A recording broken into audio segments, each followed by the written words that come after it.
왜 가끔 영화 보면 베테랑 형사는 이렇게 들어가서 이렇게 있는데 신입 형사가 빽 하면서 막 뛰쳐나가고 이런 거 있잖아요. 과장일 줄 알았어요. 그런데 현장에 나갔던 프로파일러 형님께서 그 묘사는 한 채 거짓도 없다. 너가 상상할 수 있는 가장 최악의 냄새를 생각하면 그거보다 좀 더 심할 거야 라고 얘기를 하는 거죠. 우리 같은 일반 사람들은 시체를 훼손하는 행위들을 보면서 사이코패스 살인마다 악마적인 범죄다 이렇게 얘기를 많이 하지만 놀랍게도 실제 대부분의 범죄자들은 평범한 사람도 내가 지금 살인을 저질렀던 사실을 처음에 못 받아들이다가 내가 사람을 죽였구나가 이제 완전히 상황 파악이 되고 나면 놀랍게도 그 앞에 있는 고인이 어떤 식으로건 없애야 되는 물건처럼 느껴지는 식으로 두뇌가 돌아간다고 하더라고요. 매주 하나의 질문 한 주 한 기호 시간입니다. 독실 중범 홍제가 한 집에 살고 있었습니다. 그러던 어느 날 이른 아침 7시 정도에 집에 불이 나서 소방관이 출동하여 화재를 진압하였으나 안타깝게도 종범과 홍제가 사망하였고 다행히 독실은 새벽 5시에 출근을 하여 화재를 피한 상황이었습니다.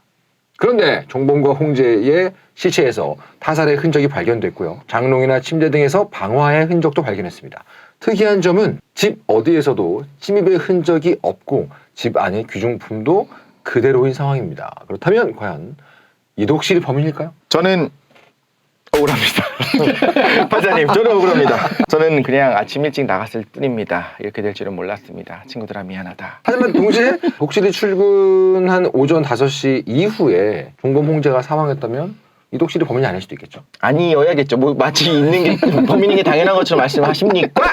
너무 몰고 가고 그렇죠. 싶다. 저는 5시 이후에 이미 수많은 사람들에게 둘러싸였기 때문에 알리바이가 명확한 거죠. 실제로 이렇게 그 수사 같은 걸 보게 되면 사망 시간, 여기서도 물론 생리적인 생물학적 사망과 법적인 사망은 다르지만 이 사망 시간이라는 것이 범죄 수사에서 굉장히 중요한 첫 단계가 될 정도로 아주 중요한 쟁점 상황이라는 걸 알 수 있습니다. 자, 사망 시간을 알아내면 사건이 일어난 시간도 알 수 있죠. 그리고 사망 시간을 알아낸 후에 목격자의 정보를 수집하고 피의자의 알리바이를 확인하는 방식이 될 테니까요. 그렇다면 이렇게 사망 시간을 우리는 어떻게 추정할 수 있을까? 이것이 오늘의 한 주 한 큐입니다. 영화나 뭐 드라마에도 많이 나왔던 것 같아요. 네. 언제 죽었는지가 그거를 예측해서 이야기를 하고 그래서 요즘은 그런 데이터를 많이 알고 있고 그렇죠. 어떤 기법들을 알고 있으니까 그거를 바꾸려고 더 빨리 사망한 거나 얼마 전에 사망한 것처럼 이렇게 바꾸려고 하는 시도들도 있었던 것 같아요. 실제로 우리 댓글창을 보게 되면 많은 분들이 나 이거 궁금했었구나 라고 우리 얘기를 듣고 나서 이제 깨달으신 분들이 많아요. 그만큼 범죄 관련된 드라마, 영화를 보시게 되면 늘 나오니까 다들 그냥 지나갔지만 어떻게 시체만 보고 언제 죽었는지 알 수 있지? 같은 것들을 저희가 한번 물어봐 드리는 것이죠. 아 그렇죠. 누구한테 물어보죠? 전문가에게 물어봐야죠. 그렇죠. 이상한 것만 전문가 늘어나는 거예요. 독과 마약 사망시간 추정 전문가. 네까지 네. 추가됐습니다. 아무래도 저희들보다는 인간의 몸, 의학 이런 거 관련해서도 좀 더 조예가 깊으시잖아요. 사람의 몸이 죽으면 어떤 일이 어떤 순서로 벌어지는지에 대해 한번 정리를 해보는 것도 재밌을 것 같아요. 그러니까 우리 비전문가가 먼저 생각해보고 그 다음에 이게 맞는지를 알려주시면 좋을 것 같아요. 좋아요. 왜냐하면 우리가 생각하는 것이 나름 머리를 쓰고 쓴 일반인들의 생각이니까. 네. 근데 영화를 보면 항상 사망 시간의 시계가 깨진 시계가 멈춰 있어요.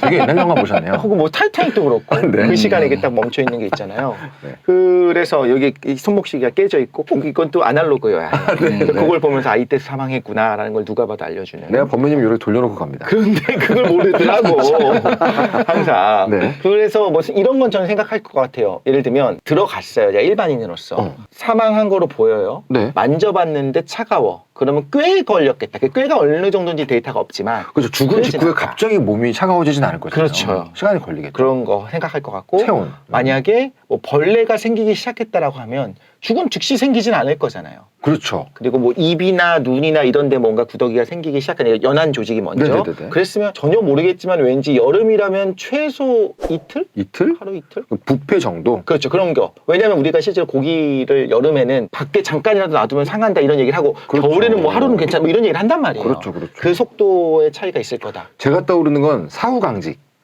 사실은 이 시체가 딱 굳어버린다 이 얘기가 일반적인 사람들이 제일 많이 들었던 상식이잖아요. 강직된 몸을 보고서 얼마나 시간이 흘렀을까 이것도 알 수 있을 것 같기도 하고. 차후강직도 우리가 뭐 추리 소설이나 이런 때 많이 나오잖아요. 그쵸, 그쵸. 또 하나는 사실 이 부분에 관심 있는 분들이 좀 찾아볼 것 중에 하나가 시반이 있었던 것 같아요. 시반. 시반. 그 피가 혈액이 지금 펌핑을 하고 있으니까 전체적으로 돌고 있는데 제일 먼저 나타나는 것 중에 하나는 창백해진대요. 펌프질을 안 하니까 창백해지게 되고 네. 조금 더 시간이 지나게 되면 아래쪽으로 가라앉아 있는 혈구 성분들이 있잖아요. 그쵸. 그게 그 부분에 이제 굳기 시작하는 거예요. 그래서 이렇게 누운 상태로 사망하게 되면 등 쪽이 그리고 뭐 앉아 있는 상태였다라고 하면 엉덩이가. 그래서 실제로 요거는 추리 소설에도 나오지만 네. 기사에도 가끔 나올 때가 있어요. 네. 이 시신이 다른 데서 사망한 다음에 옮겨졌을 때 옮겨진 상황에서 원래 뭐 예를 들면 여기 시반이 나타나야 되는데 다른 데 시반이 있다라고 하면 다른 데서 사망하고 옮겨졌다라고 추론할 수 있다. 여기까지만 뭐 일반인 시각에서 알고 있는 거죠. 그렇죠. 그런 거 알 수 있겠죠. 시반의 양이라든가 이걸로도 생각할 수 있겠다. 뭐 시반이 30일이 지났는데도 있을 것 같지는 않잖아요. 네, 그쵸, 그러니까 항상 모든 게 언제부터 언제 사이에 나타나겠다는 게 통계적으로 있지 않을까. 일단 죽음 이후에 나타나는 생명을 시체 현상이라고 부른다고는 들었는데 시체 현상. 시체 현상. 네, 시체 되게 현상. 있는 그대로의 단어죠. 그러네요. 그 시체 현상의 자세한 내용 같은 것들을 오늘 한번 정우재 박사님 듣고 싶습니다. 네, 좋습니다. 이런 걸 제가 대답 못 하실 줄 알았겠지만 사실 제가 또 모르는 거 없는 분이기 때문에. 그러니까요. 제가 이런 쪽을 또 공부를 한 적이 있어요. 왜죠? 왜냐면 제가 듣는 음악이 좀 약간 데스메탈 이런 거잖아요. 아, 그렇죠. 리고르 몰티스라는 단어를 가사에 많이 씁니다. 리고르 몰티스? 이게 사후 강직이라는 단어예요. 오. 몰티스가 이제 죽은 사체를 말하고 네. 리고르가 이제 보통 리지드 이런 거 좀 딱딱해지는. 네네네. 그래서 제가 이걸 조사를 해봤었어요 예전에. 덕질의 일종이군요. 네. 아, 이것 때문에 그랬더니- 자유조사 했다고 하면 좀 정상으로 보였을 텐데. 아 그겁니다 사실은. 그걸로 가죠. 어쨌든 간에 찾아봤었을 때 네네. 우리가 모든 게 단계가 있잖아요. 예를 그쵸. 들어서 막 우리가 뭐 당신 아닙니다 했을 때도 막 분노했다가 체념했다 아, 이런 예. 그런 다섯 단계. 다섯 단계 있잖아요. 그쵸, 이것처럼 죽음의 단계 8개로 구분이 됩니다. 오. 네, 이걸 다 봤을 때 첫 번째가 아까 말씀하셨던 창백해지는 거예요. 창백해져. 네, 사후 창백이라고 불러갖고 이게 팔로르 몰티스가 그러는데 보통 죽고 거의 한 20분 이내에 이미 하얘집니다. 오. 얼굴이. 당연히 그 쏠리니까요. 모세혈관에 공급이 안 돼서 네. 아직은 안 쏠리고 그 다음이 이제 쏠려가지고 시반이 생기는 게 이제 리보르 몰티스라고 불러요. 아, 이게 아래로 빠져가지고 하얗게 되는 건 고이면서 금방. 이제 혈관이라는 게 사실은 어느 정도 틈이 약간 있거든요. 아, 그렇겠죠. 이게 넓어지면 거기로 새 나가서 아. 이 피부 조직 고여요 뒤쪽으로. 네네네. 그게 생기고 그게 시반이군요. 시반. 네, 시반 얼마나 혹은 걸려요? 사반이라고도 불리는데 사반. 제가 알기로는 이게 원래는 한 1시간 정도부터 생기는데 네. 금방 생기네. 네, 근데 그때 거는 안 보인대요. 왜냐하면 적혈구가 작으니까 아. 맨눈으로는 못 보고 음. 약간 그 현미경 같은 걸로 봐야 되고 이게 시간이 가면서 점점 생기고 그 다음이 몸이 식어요. 아. 산행이라고 불러가지고. 체온은 그 뒤군요. 네, 체온은 보통 한 1시간 지날 때 잠깐 쭉 떨어지고 그 다음에 약간 일정하게 떨어진다라고 알고 있는데 그것도 식이 있지 않습니까 원래? 식은 있는데 제가 예전에는 식은 못 있습니다. 외웠고요. 제가 알기로는 평균 체온이라고 하시는 37도, 37.5도 여기서 현재 시체의 체온을 빼고 나온 값을 1.5로 나누나? 뭐 그런 식으로 알고 있는데 그러니까 시간당 1.5도씩 떨어지는군요. 그죠. 근데 문제는 뭐냐면 그렇게 해도 추운 곳, 뭐 아니면 따뜻한 곳, 그리고 지방의 시체가 양. 원래 열이 좀 있었냐 없었냐, 네. 지방의 양 이런 것 때문에 약간 엄밀하지 않다는 말 때문에 지금 그렇게 안 한다고는 알았는데 그런 식이 있었어요. 이걸 자세하게 안 하는 이유가 네. 어차피 오차가 큰 경우에는 이거를 굉장히 정밀하게 예를 들면 1.5도가 아니라 1.37도야라고 하면은 그게 그쵸. 오히려 어떤 유효 숫자의 문제 때문에 문제가 되거든요. 그래서 오히려 이렇게 러프하게 대충 이거다라고 잡아놓고 그래서 오차가 크죠. 원래 그래. 뭐 3시간부터 6시간 사이에 있었을 그쵸. 거야라고만 하는 거지. 그쵸. 만약에 4.8부터 5.2 사이에 있을 거야라고 하게 되면 오히려 역으로 진실과 멀어질 수가 있어요. 실제로 그래서 왜 의학 드라마에서는 환자 사망 시간 하면서 몇 분 몇 초까지 얘기하지만 이런 범죄물에서는 추정 시간은 몇 시부터 몇 시 사이 이게 범위로 얘기하지 않습니까? 맞습니다. 오차가 시간만으로 그 증거 자료가 될 수는 없으니까 증거 네, 중에 그죠, 하나지. 그래서 약간 넓게 만드는 것 같아요. 실제로 영화팀에서 일하시는 지인이 시체 분장을 할 때 제일 중요한 것 중에 하나가 하얗게 하는 건 맞는데 네. 제일 티나는 게 입술이라고 그러더라고요. 딱 입술 보자마자 파래지죠. 피가 빠져나가는 게 보일 수 있으니까 그런 얇은 조직들 위주로 하얗게 먼저 터치를 한다 그러더라고요. 그러네. 그리고 이런 거 있을 것 같아요. 그 이게 눈 이렇게 해갖고 동공 반사 없어졌는지 그런 건 뭐 제일 빨리 몇 초 안에 있을 거고. 그렇죠. 보통 사망했을 때 동공은 확장된 상태인데 그 확장된 상태로 그냥 굳어 있는 거 보겠죠. 근데 더 오래 가면 동공이 이렇게 반사가 있다 없다가 아니라 동공이 이렇게 약간 하얗게 그쵸. 혼탁해진다 혼탁해지고. 각막이 하얘져요. 동공 크기도 조절할 수 있는 약이 있어요. 독중에서 어떤 거는 동공을 확 넓히는 그런 식으로 죽여서 네. 된 적도 있고 맞아. 몰핀이었나 이거는 동공이 약간 바늘구멍처럼 좁아들어요. 좁아져요. 그래서 이걸 직접 테스트한 사람들이 예전에 영국대 있었어요. 네. 그래서 두 가지를 동시에 하면은 정상인처럼 보이지 않을까 해서 독사를 해서 어머나. 진짜인 걸 봤던 경험이 있어요. 실제로 그래서 동공이 정상적인 네, 크기로 평범한 됩니까? 크기로 된대요. 딴 게 아마 아트로핀이었던 것 같은데 제 기억에는 그 두 개 동시에 하면은 이제 적당한 크기로 고정이 된다. 그걸 실험한 범죄자가 있다고요? 네, 범죄로서 했다고요? 네, 범죄자가 안 들킬 거다 하고 빅토리아 왕조 시대인가 그때 막 야만의 실제로 시대였지. 독 가지고 이 거리에 있는 사람들 그렇게 했던 게 독 이야기에서 굉장히 유명한 게 하나 있어요. 그래서 그 단계가 일단 체온까지 왔어요. 네. 오케이. 그럼 그 제가 다음이 사후 경직. 사후 경직은 좀 자세하게 얘기해 볼 필요가 있어요. 그렇죠. 왜냐하면 되게 궁금해요. 맞아요. 왜 멈추냐는 거예요. 경직된 이유가 우리가 알고 이제 부패가 시작됩니다. 그 과정에서 이제 냄새가 지독한 유기 분자들이 만들어지죠. 아. 그 다음이 이제 분해가 됩니다. 네네. 몸들이. 그쵸, 부패와 분해는 다른 거군요. 네, 부패는 이제 조직이 단백질이나 이런 유기질이 깨지는 거고 분해는 이제 전반적인 게 다 뼈를 제외한 것들이. 그래서 이제 스켈레토나이제이션이라고 골화로 넘어가요. 이제 골화. 뼈만 남는데 재밌는 게 저는 이 골화가 너무 신기한 게 네. 보통 우리가 말하는 사망 추정 시간은 비교적 단시간이잖아요. 그렇죠. 근데 골화는 20년까지 추적을 할 수가 있대요. 아, 그래요? 네, 이게 단계가 굉장히 복잡하고 길어가지고 그럼 5년 전 시신이냐 15년 전 시신이냐가 차이가 조금 있다는 그래서 거예요. 왜냐하면 20년이 정도는 돼야 네. 일반적으로 매장된 시신이 뼈만 남는데요. 그러니까 우리가 보통 이 안 매장되거나 야산에 있는 사체를 발견했을 때 몇 년 전의 사체로 보인다를 할 수 있는 게 네. 그냥 이미 유기물은 다 없을 텐데 그렇죠. 그게 골화를 기준이 20년 내외까지는 분간이 된대요. 골화가 일종의 하나의 역사책 같은 거군요. 네. 뼈라는 게. 그 다음엔 진짜 끝나서 이제 화석화가 되는. 그쵸, 그쵸, 그쵸. 근데 재미있게 또 화석화가 DNA를 검출할 수 있는 경우들이 꽤 있대요. 화석이 된 오히려. 상태에서요? 네네네. 주라기 공원이군요. 예전에 그걸 봤던 것 같아요. 당연히 사람마다 너무 환경에 따라서 그 사람에 따라서 이 추정 시간이 달라질 수밖에 없잖아요. 골화도 마찬가지라서 예전에 봤던 다큐멘터리에서는 미국의 뭐 대학에 네. 바깥에다 그걸 막 이렇게 돼지 시체지만 널어놓는 거예요. 어머나. 그래서 뭐 예를 들면 그늘에다가도 놔둬보고 네네네네네. 물속에다가도 보고 습기가 있는 땅에다가도 한번 풀 사이에도 놔둬보고 이렇게 하면서 네네. 변해가는 추위를 계속 보면서 알아야 바꾸잖아요. 그렇죠. 그리고 땅 속에 매장했을 때와 그 토질이 예를 들면 산성 토질이냐 염기성 토질에 따라 그렇죠. 달라질 수가 있거든요. 그런데 뭐 다른 뭐 방송, 뭐 가장창 이런 데서 보면 사람이 한 피부 줄 조직이 얘기하라고. 있어. 피부 조직이 있는데 알고 보니 5,000년 전 사람이다. 뭐 이런 것들도 있는 걸 보면 극단적인 상황에서 뭐 부패가 안 되는 거 그리고 아마 관심 있는 분은 아시겠지만 뭐 실압화 뭐 이런 것들이 있거든요. 실압화가 뭡니까? 실압화가 뭡니까? 미랍 이게 비누가 되는 거예요. 비누가 된다고. 비누화가 비누화가 되는. 되는. 비누라는 게 이제 인간의 몸이요? 네. 왜냐면 예전에 이제 저도 어릴 때 기억인데 보통 폐식용유 회수해가지고 그 환경 보호한다고 네네네. 그걸로 이제 빨래비누 만들어주는 거 있잖아요. 근데 결국에는 지방질, 기름 성분에 염기성 물질을 넣으면은 이게 비누가 돼요. 근데 우리 몸에도 지방이 있잖아요. 그렇죠. 이게 과정상 실압이 되는 경우가 있는데 모든 경우가 되는 게 아니고 아까 말씀하신 것처럼 약간 염기성 물질이 공급될 수 있는 환경이 그리고 맥락에 따라서 네. 산소가 좀 차단되고 여러 가지 환경에서 네네. 가능하고 아니면 또 미이라화. 미라화가 가능하겠죠. 있죠. 그래서 일단은 뭐 부패한 다음 단계부터는 아주 긴 텀으로 가잖아요. 근데 이 부패하는 거에 대해서 제가 들었던 되게 인상적인 게 있었어요. 영화나 드라마를 볼 때 부패한 시체에 근처에 가서 부검을 하거나 이렇게 일을 해야 되는 경찰분들, 의사분들이 여기 입술 위쪽 여기다 뭐 이렇게 바르는 걸 봤거든요. 봤어요. 저도 본 것 같아요. 그 생각보다 많이 네. 보이잖아요. 그게 이제 보여줘야 되는 것 중에 하나인가 봐. 너무 궁금한 거예요. 그래서 제가 그걸 알아보고 실제로 경찰한테 물어봤더니 미국 경찰 같은 경우에는 베이퍼럽이라는 물질 혹은 페퍼민트 농축액을 바른대요. 그래서 그걸 발라야 될 정도냐고 제가 물어봤죠. 그랬더니 이유가 뭔데요? 바른 이유가 뭐예요? 냄새가 너무 심해서 왜 가끔 영화 보면 베테랑 형사는 이렇게 들어가서 이렇게 있는데 신입 형사가 토하죠. 왜 하면서 막 뛰쳐나가고 이런 거 있잖아요. 네. 과장일 줄 알았어요.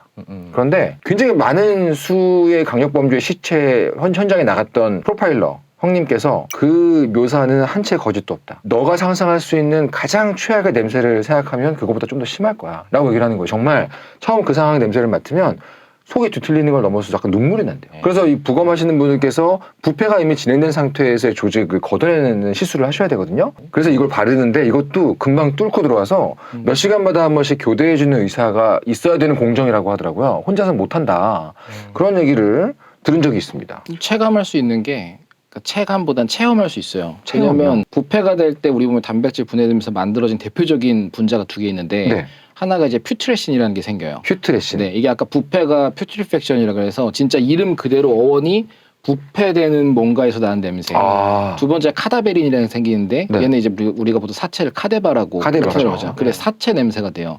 이 이 두 가지가 냄새 나는 거라 네. 요거 두 개를 사거나 합성해서 맡아보면 진짜 그 찐으로 냄새를 느껴볼 수 있겠죠. 정말로 근데 현장 얘기를 들으면 그게 가장 고역이라고 하더라고요. 그럴 수 있겠다 싶은 게 저도 예전에 어렸을 때부터 궁금했어요. 어느 정도 심하기를 했을까 했는데 저는 물어보지 못하잖아요. 네, 그렇죠. 혼자 내렸던 결론은 뭐냐면 고기를 실제로 내가 깜빡 잊고 냉장고에 넣어놨는데 꽤 오래 지나서 상했어요. 네. 그 비닐봉지를 뜯을 때 막 액이 나올 정도가 되면 네. 뜰 때 냄새가 나잖아요. 그렇죠. 이게 한 근짜리도 그런데 최소한 60kg, 80kg 정도 되는 시신이 썩고 있으면 그 냄새가 얼마나 심할까 생각해보면 이건 그쵸. 정말 크겠구나. 고등어를 썩히면 제일 강하게 난다고 보통 그래요. 그 냄새가요. 고등어. 고등어가 이제 상온에서 원래 회로 먹기 어려운 생선이라고 하잖아요. 부패가 네. 빨라서. 네. 걔가 이제 부패될 때 아까 말씀드린 두 가지 물질이 많이 만들어지는 걸로 알려져 있어서 고등어 썩힌 냄새를 맡아보시면 아 이런 거구나. 근데 이제 어떤 세균들 때문에 장내 세균이라든가 네. 혹은 원래 우리 몸이 분해를 하게 돼 있어요. 사실 음. 동화보다는 이화작용이 엔트로피가 증가하는 방향이 될 테니까.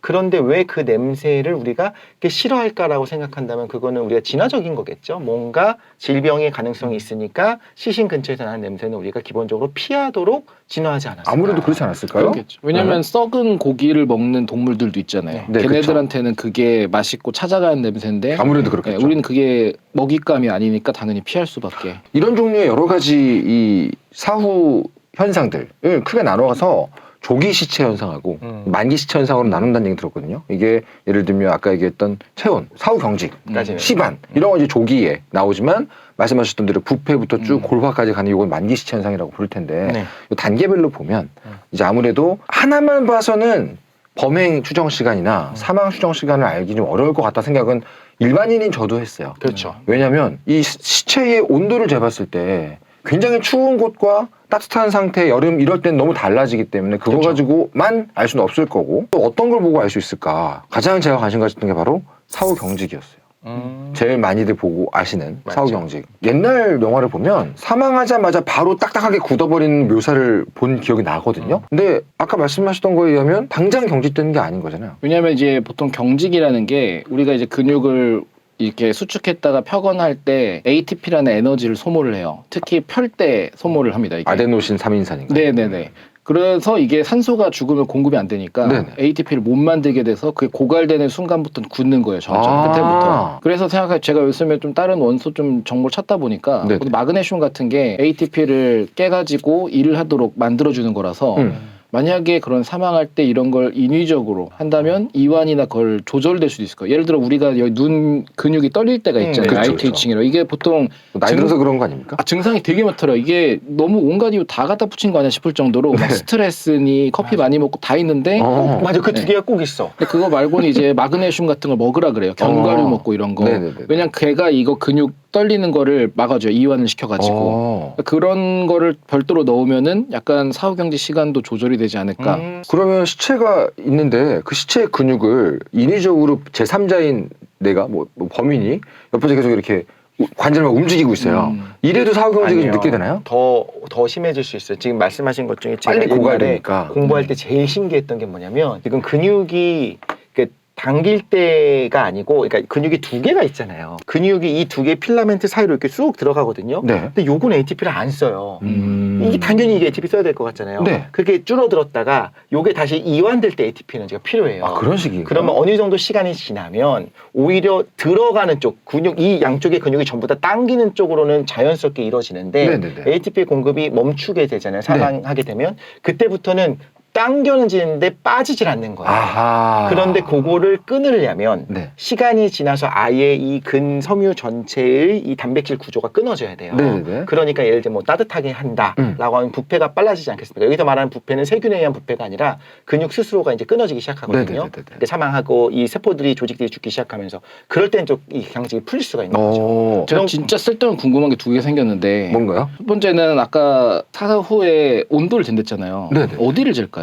직장 온도. 직장 온도죠, 직장. 직장으로 그냥 거기가 제일 확실한 거예요? 아니면 거기 기준인 거예요? 내부 중에서 제일 재기가 쉬워서? 그런 거 그리고 아닐까요? 제가 알기로는 체온도 가장 정확하게 재려면 직장이라고 들었어요. 네, 그렇다고 들었어요. 그게 입은 왜냐면 벌리면 또 온도 달라지고. 평소에 외부 환경과의 어떤 인터랙션이 제일 없지 않을까요? 근데 잠깐 이건 내가 확실한지 모르겠는데 예전에 이런 거 보고서 같은 거 읽다 보면 네. 가끔 검시하는 분들이 열고 나서 여기 온도도 쟀던 것 같기도 해요. 그러니까 어. 그냥 시신을 훼손하지 않은 상황에선 재는데 네. 그게 아니라 검시하는 과정에서 뭐 예를 들어 부검할 위도 때. 열어보고 이런 걸 네네. 하잖아요. 부검하는 과정에서 좀 이런 게 있었던 것 같아서 확실하게 뭐 모르겠지만 직장 온도는 사람도 애기들이잖아요. 애기들. 네. 네. 애기들 여기 잠깐 이거 꽂고 있어봐. 귀 이거 가만히 있어봐. 이거 안 되잖아요. 절대 안 되죠. 그럴 때는 직장 온도를 재기도 한다. 아무튼 또 하나의 궁금증은 또 하나가 뭔가요?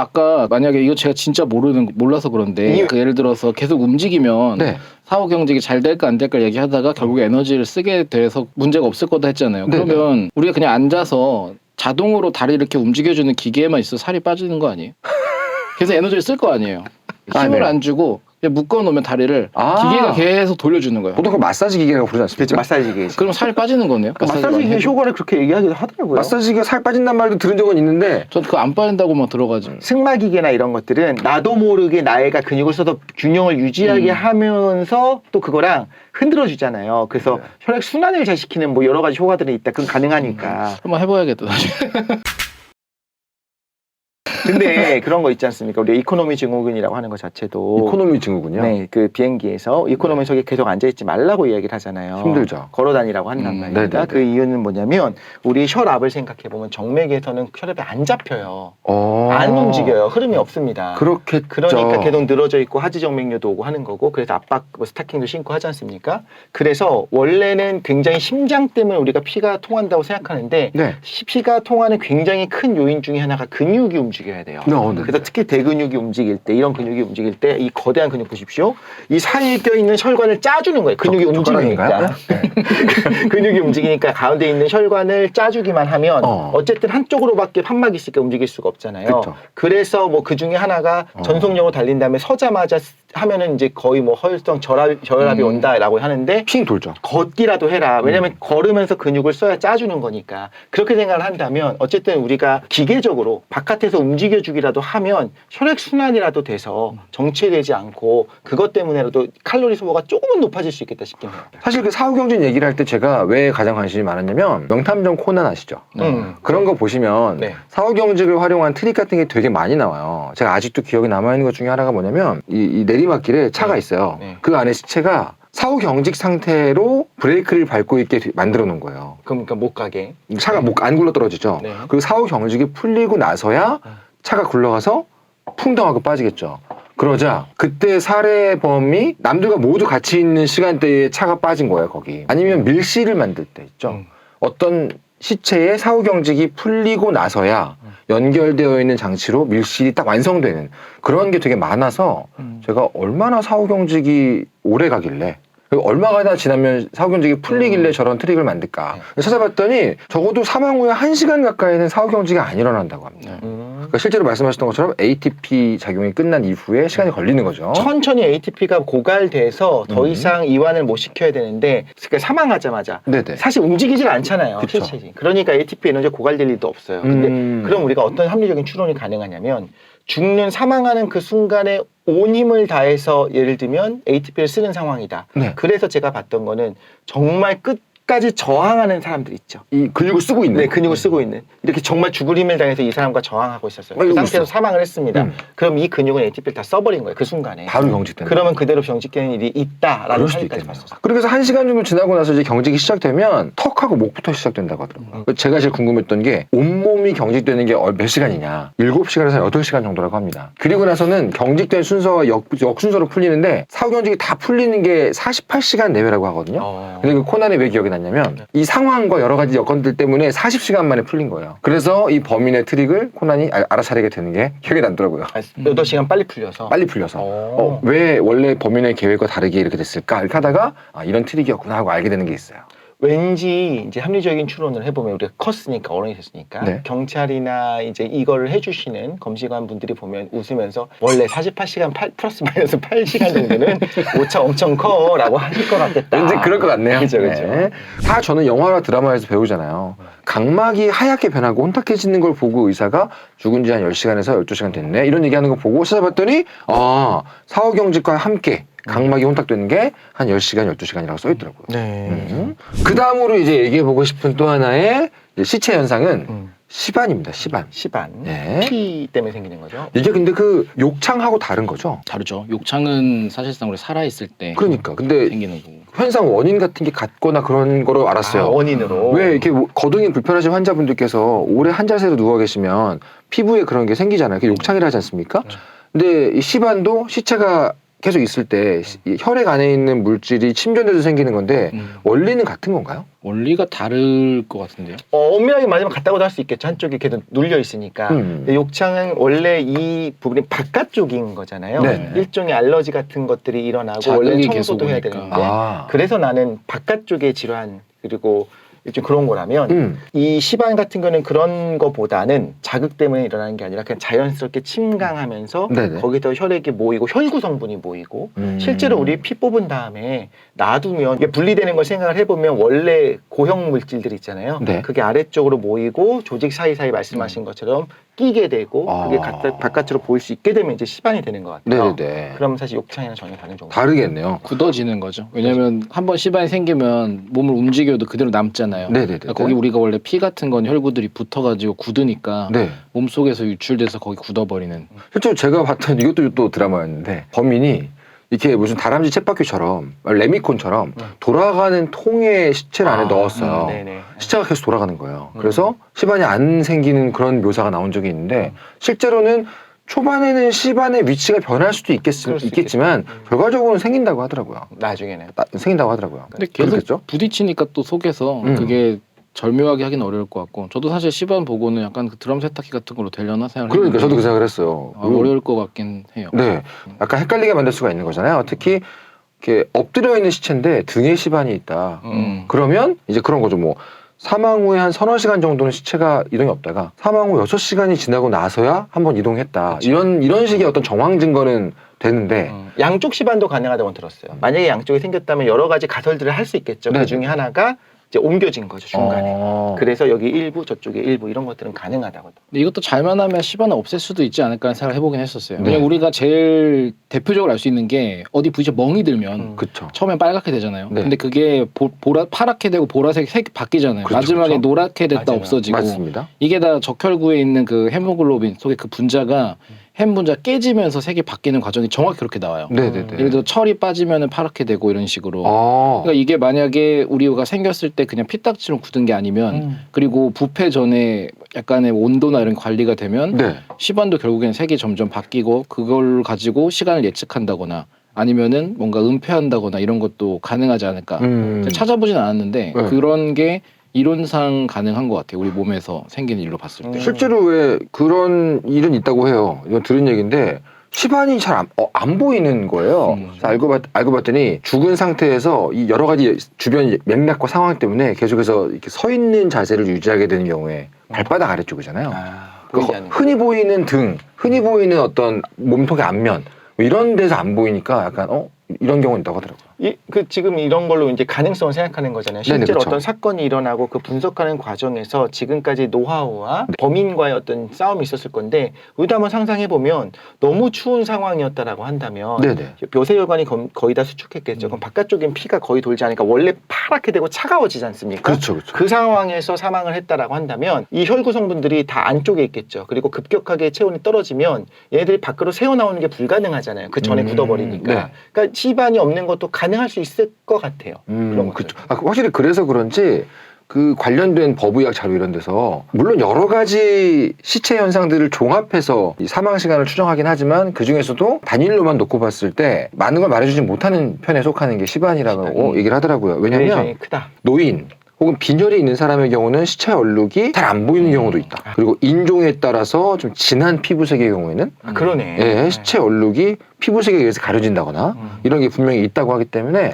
시반만 가지고 어떻게 보면은 제일 적은 걸 알 수 있구나. 이런 건 좀 알겠더라고요. 그러네요. 여러 가지 크로스 체크를 해야 되니까. 맞습니다. 또 이런 맞습니다. 것도 있던 것 같아요. 그 체온을 가지고 하는 것처럼 실제 있었던 사건들을 보면 이걸 검시 과정을 아는 사람이에요. 네. 사실 우리 같은 사람들도 대충 영화를 보고 드라마를 보다 보면 알고 궁금하면 도서관 보면 사실 나오죠. 그 책이 있잖아요. 제가 알기로는 어떤 뭐 의사가 네. 자기 지인을 가까운 사람을 살해를 한 다음에 일부 따뜻한 합터 안에다 넣어놓은 거예요. 그러니까 물 따뜻한 물에다가. 아, 따뜻한 물 안에 그쵸. 욕조에다가. 그렇게 하게 되면 당연히 온도가 떨어지지 않잖아요. 그렇죠. 근데 시간이 지난 다음에 예를 들면 이렇게 꺼져요. 네. 그러면 이제 그때부터. 물이 식어가면서 변하잖아요. 네. 그러면 이제 여봐라 아직 따뜻하지 않냐 아. 사망한 지 얼마 안 됐다 네네네. 이런 식의 혼선을 주려고. 근데 제 생각에는 그러므로 이 사람 죽은 지 얼마 안 됐어라고는 아니고 다 아는데 특정이 어려워지는 상황 그러니까 네. 좀 어렵게 만드는 거 있을 것 같아요. 뭐 예를 들면 6시간이 아니라 3시간을 가리키게 하는 건 불가능에 가까울 것 같고 네. 6시간인지 3시간인지 헷갈리게 만드는 건 좀 가능할 것 같다. 갑자기 떠오르는 궁금증이 있어요. 왜 아까 말씀하셨던 것처럼 피의 색깔 같은 것들로 되게 많은 걸 알아낼 수 있다고 하셨잖아요. 예를 들면 뭐 어떤 물질에 중독됐다거나 아니면 지금 뭐 피에서 어떤 성분이 빠져나갔다 이런 것들? 그러면은 시반도 색깔이 다를 수 있잖아요. 아까 했지 않습니까? 산소를 많이 머금고 있거나 그래서 뭐 CM- 청산가리에 의한 사망이거나 네. 아니면 일산화탄소 중독의 경우에는 일산화탄소가 헤모글로빈에 붙어 있어요. 네네네. 산소가 거의 붙지를 못해요. 일산화탄소가 너무 400배 정도 결합력이 세기 때문에 네네네. 일산화탄소랑 붙어 있는 혈액의 그 색깔이 나오거든요. 왜냐하면 혈액 전체에 그냥 일산화탄소 붙어 있는 게 있으니까. 그런 경우엔 시반 색깔도 다를 거고 솔직히 우리가 이런 사건 사고의 예를 봐서 그렇지 99.9%는 보통 보면 바로 아실 겁니다. 그렇겠죠. 실제로 우리 지난 영상에서 왜 디아블로 하다 보면 네. 중독 걸리면 녹색 얘기했잖아요. 많은 분들 기억하실 것 같은데 그래서 시반 색깔 중에서 황화수 중독으로 돌아가신 분의 시반이 네. 녹색, 녹갈색 뭐 이런 식으로 나온다고 하니까 확실히 시반도 색깔에 의해서 말해주는 게 있긴 있겠네요. 근데 저는 이제 혼선을 준다 치면 사실은 네. 제일 확실한 건 사망 후에 물에다가 넣는 걸 것 같아요. 물이면 어느 한쪽으로 자세 고정되지도 않을 테니까 흔들리겠죠? 네, 시반이 제대로 생기지도 않을 거고 또 체온 같은 것도 많이 바뀔 거고 그렇죠. 만약에 익사라면 우리가 보통 폐에 물이 들어가 있는 아닌가로 많이 보는데 그렇죠. 그게 아닌 상태라면 어쨌든 외부에서 타살이거나 그런 거랑 알겠지만 정확한 걸 추측하기 어려울 것 같아요. 부패 같은 것도 사실은 많이 달라질 거고 그게 제일 아마 복잡할 것 같아요. 우리가 일상 속에 있는 환경 중에서는 그럴 것 같아요. 그래서 괜히 조폭들이 이렇게 하는 게 아니군요. 드럼통에 넣어가요? 드럼통에 넣어서. 근데 결국에는 시신이 부패하는 과정에 나오는 가스가 압력이 엄청나죠. 가스가 압력이 커요. 그렇겠죠. 보통 유압이라고 하는 것들을 맞아요. 사용해서 다 모든 걸 하지 않습니까? 하이드라울릭. 그 여기서의 유압이라고 하는 건 그 흐를 유자이기 때문에 기체 조작이 가능하거든요. 네. 그래서 그런 공압이라고 하는 흔히 말하는 이제 공압이라고 한다면 이 압력이 커서 심지어 흔히 말하는 공구리를 친다고 하잖아요. 시멘트를 완전히 굳혀놔도 깨고 나온대요. 그 시신이? 예, 결국엔 깨지면서 이 내부를 파열시키면서 시신은 떠오르게 됩니다. 무슨 조직 범죄나 야쿠자물 같은 데서 나오는 그런 종류의 시체 유기 이 상황도 결국 그렇게 그래서 발견이 될 수 있다라고 하고 옛날에 뭐 그러니까 이런 사건 사고에 관심이 있는 분들은 뭐 일본에서 있었던 되게 뭐 좀 잔인한 사건이 있지 않습니까? 드럼통에 이제 시신을 유기했었던 그 경우에도 틈이 그러니까 깨지면서 틈이 벌어지고 거기서 냄새가 나니까 그렇게 결국은 해서 이제 알게 되거든요. 드러났군요. 그럼 시신을 처리하는 방법 중에 하나가 물에 담그는 방법을 말씀하셨잖아요. 따뜻한 물에 담궈서 실제 범죄자로 쓰고 있는데 갑자기 떠오른 건데 많은 분들이 궁금해하실 게 브레이킹 배드라고 하는 대단한 그 미국 드라마를 보면 긴장한 드라마가 있죠. 시신을 처리를 해요. 산성물질로. 산성물질로. 네네네. 그래서 뭐 어떤 플라스틱을 사야 되는데 딴 걸 사와가지고 그게 깨져가지고 천장이 녹아버리고 막 이런 장면들이 나오는데 일부는 진실이고 일부는 거짓이 섞여 있을 것 같은데 아마 그럴 거예요. 실제로 그런 식으로 산으로 없애는 것이 가능한가? 근데 뭐 산으로 녹이기는 어렵고요. 네. 사람이 산으로 너무, 안 됩니까? 너무 커서 네. 사람이 그게 인터넷에는 영상이 몇 개 있어요. 이게 닭다리 가지고 황산, 뭐 질산, 불산 이런 거 넣어서 분해되나 했는데 다 분해된 산 하나도 없어요. 제가 한 가지 떠올렸던 건 뭐냐면 약간 시체에 대한 얘기는 아닌데 제가 좋아하는 어떤 웹소설에 굉장히 유능한 사냥꾼이 나와요. 장르물. 네, 장르물입니다. 동물의 사체에서 윗속에 남아있는 어떤 음식물의 양과 그 음식물이 어디까지 남아있나 이걸 보면서 이 동물이 죽은 지는 얼마나 됐고 이렇게 알아보는 게 나왔는데 그러면 부검을 할 수 있는 법의학자들 입장에서는 시체의 상태 말고 그 음식물의 상태로도 알 수 있지 않을까라는 생각을 한 적이 있어요. 근데 그 보고서에 항상 나오잖아요. 이게 그래서 보고서를 보면 이다음에 아침을 먹었는지 안 먹었는지 그리고 먹는 게 평소랑 다른 걸 먹었으면 그것도 하나의 어떤 수사의 방향, 방향 중에 하나 들어가더라고요. 분석에 들어가겠죠. 원래 절대 안 먹는 걸 먹었다. 그리고 전 오히려 그거에 좀 받아서 네네. 열어놨을 때 위장 안에 있는 내용물은 네. 예를 들면 과거에 뭐 2000년 전 미이라가 발견됐을 때 영양 상태와 그 음식 거기 곡식 이런 걸 보거든요. 그래서 이제 그때 어떤 걸 먹었겠구나, 뭐 5000년 전에, 10,000년 전에 발견됐는데 그 먹은 걸 가지고 구조가 분석을 해요. 있어. 신기한 거죠. 그런데 제가 정말 신기했던 건 영화나 드라마 보면서 사냥꾼들은 네. 똥이랑 여기 긁은 자국을 보고 네. 뭐 얼마 안 됐어라고 하면서 여길 지나간 걸 아는 거예요. 보자마자. 저는 그 대변을 보고 그 말을 하는 건 말이 되는데 나무 껍질 긁은 거 가지고 어떻게 하나 궁금하긴 했어요. 근데 이런 것도 생각은 들었어요. 막 긁은 거라 한 2시간만 지나도 색깔이 살짝 변해요. 긁은 부분이. 네. 그 추적하는 기술이 원래 어쩌면 우리 온 인류가 가지고 있었을 수 있는 기술이거든요. 그렇죠. 지금은 거의 사라지고 특수한 일부만 가지고 있게 됐다. 그렇다면 일부는 제 생각에 옛날에는 딱 보면 시신을 보면 이게 위험하다 아니다를 알 수 있는 본능이 있었을 수도 있을 것 같아요. 네. 확실히 이 범죄 얘기를 많이 하면서 제가 요즘 느끼는 게 별거 아닌 상황에서도 그 뒤에 있을 범죄 가능성을 자꾸 생각을 하고 있더라고요, 제가. 근데 그러면서 느낀 게 우리의 일상은 이제 정말로 죽음하고 유리됐구나.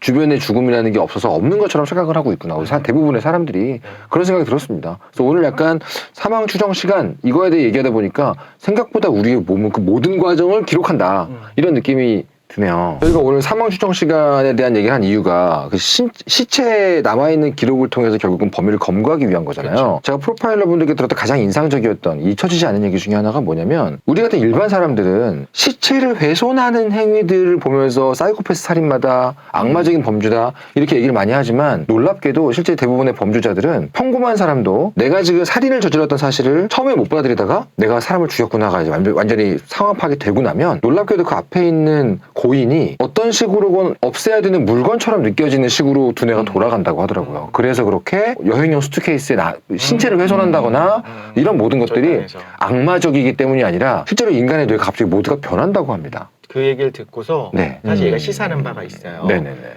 나치 독일 시대 절멸 수용소에서 있었던 일들은 살아있는 사람을 대상으로 했지만 네. 우리가 극단적으로 그러니까 이해하고 공감하자는 건 아니지만 그 사람들의 증언이 뭐냐면 자기가 지금 재판받는 상황인데도 불구하고 아니 사람으로 보이지 않았어요? 어린애들을 처형하는 것들을 보면 아무렇지는 않았어요? 그 재판 기록이 있어요. 아니라고 하면서 자기한테는 처리해야 할 대상이다. 왜냐하면 지금 10,000명이 들어가 있는데 네네네. 내일 모레 또 10,000명이 올 거야.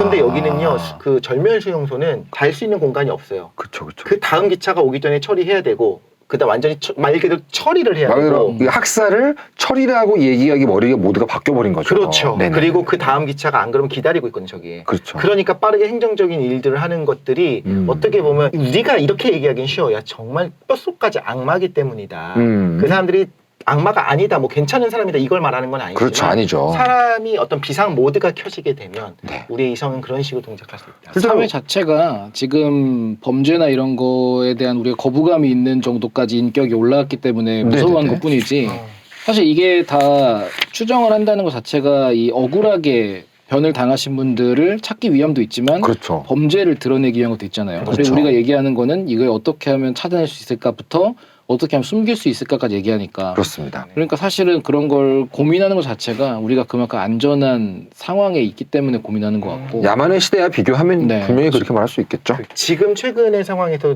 정말 며칠 굶고 사람들이 기근이 굶주리게 되면 길가에 쓰러져서 굶어 죽은 사람들이 있을 때 돕지 못해요. 나도 힘들어 죽겠고 돕다 내가 죽겠거든요. 그냥 걸어가고 에베레스트나 뭐 이런 높은 산 있잖아요. 거기가 누군가가 뭐 도와주는 분이 뭐 발을 헛디뎠어요. 최근에도 문제가 됐잖아요. 왜 돕지 않고 가고 윤리적인 문제가 돼요. 그렇기는 한데 한편에서 뭐라고 얘기하냐면 진짜 거길 갔다 온 대장님들이 하는 말들은 저 사람을 돕다가 나도 죽기 때문에 이건 할 수가 없다.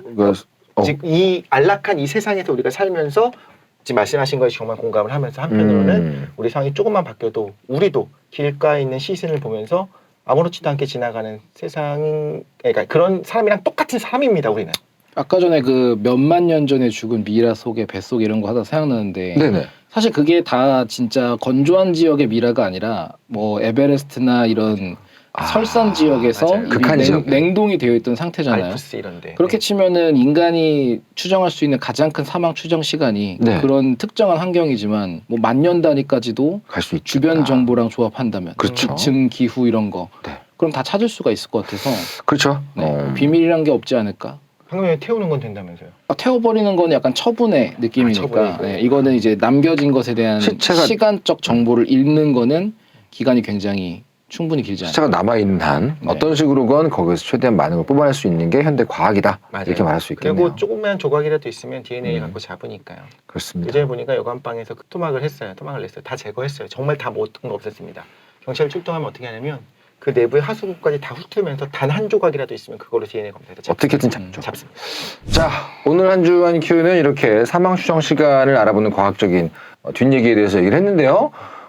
사실은 영화나 드라마를 보다 보면 많은 분들이 오해를 하십니다. 과학이 발전한 건 사실이지만 현대의학, 현대과학이 한 가지 단서를 딱 아는 순간 몇 시에 사망했군 이렇게 알 거라고 많은 분들이 오해하시는데요. 오늘 저희가 같이 얘기해 본 거에 따르면 얼마나 부패했는지, 각막의 상태는 어떤지, 시체의 여러 가지 징후들을 다 종합해 봐야 이제 맥락적으로 범위를 알 수 있다 정도라고 하니까요. 이런 것도 좀 알아두시면 좀 더 이런 관련된 컨텐츠를 재미있게 즐기실 수 있겠죠. 여기까지 오늘의 한 주간 큐였습니다. 안녕히 계십시오. 감사합니다.